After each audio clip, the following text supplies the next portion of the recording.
Bumble, what are England's chance in the ICC Champions Trophy? Oh, I think the big players on the book, the favourites. It's a heck of a good competition. It's uncomplicated, just 8 teams. There's no weak teams, so you've got to have your A game.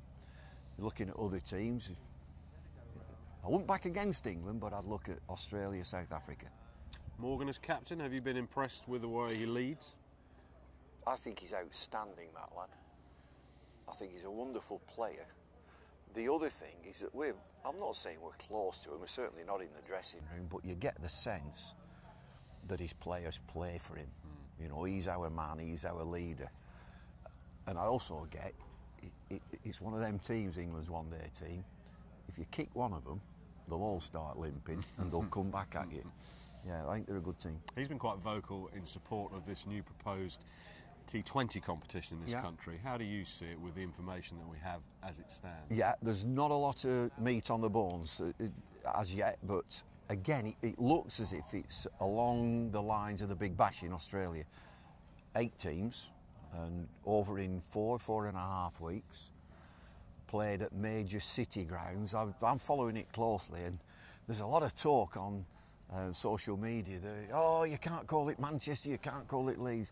I don't think they will for a minute. It could be Northwest Warriors or just Thunder or Lightning or whatever else they want to call it. At this stage, the idea is to get the very best players playing in it. That's got to be right.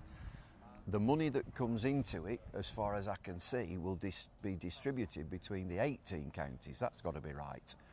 If you look at other franchise competitions like the IPL, money's outside of the game. It's going to private owners. I'm not keen on that. I'd rather that the money stayed in the game, which it would appear from this model that they're looking at with ECB, that the money stays in the game. So from the shortest form to the longest form, Test match cricket, we're here at the home of cricket, never fails to sell out. But attendances at Test match cricket have been dwindling in certain parts of the world. Are you therefore in favour of trying day-night Test cricket to reduce that? Try anything. I'm not sure it's right for England. I think it was mainly devised for countries who have difficulty selling out Test match cricket and have got city centre stadiums. So you just walk up after work and at least you'll see a session and a half, or the last session. I'd have to be convinced about England. One, because of the weather, it gets pretty chilly. The change of condition. But I've just been listening to Nasser saying he likes that change of condition. You've got to cope with it. And captains would have to be proactive. If you get a bit of dew coming down on the pitch and suddenly, and you're batting and you say you're 6 or 7 down, you start zipping around, declare, and get your fast bowler in. So tactically, it might be a totally different game, Test match cricket, day-night cricket, than what we're seeing from day matches. What about spreading cricket around the world? Do you think it would ever crack the United States of America? I'd like to think it would. So then you think about, well, what game? There are pockets of cricket in Australia. I think to hit it hard, and this would be completely off the wall, which I like off the wall. I like doing that sort of thing. Michael Jackson. Michael Jackson.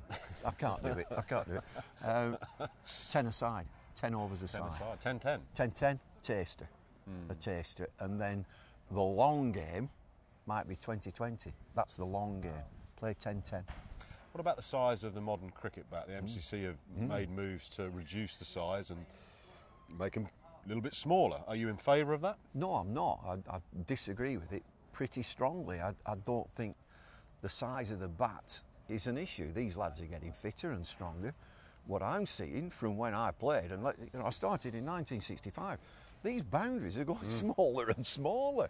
There's number one, there's a development of all the grounds worldwide. It inevitably encroaches onto the play now. They take a bit, they take 10 metres. But health and safety now tell you that you've got the perimeter fence, which is just keeping the spectators in.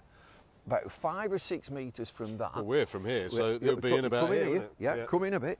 So here, from the perimeter fence, you would have advertising boards, big boards. Probably where that white mark is. Yeah, that's it. The big bucks, big money for people advertising their wares. And then come in another 5 metres is the rope, the boundary rope, and then little pyramids that you get. So actually, in this day and age, you've got 3 boundaries. You've got 1, 2, 3. So you've come in about 10 to 15 metres. I'd leave the bats alone. But they're not going to go back to the boundary because apparently the players will get hurt.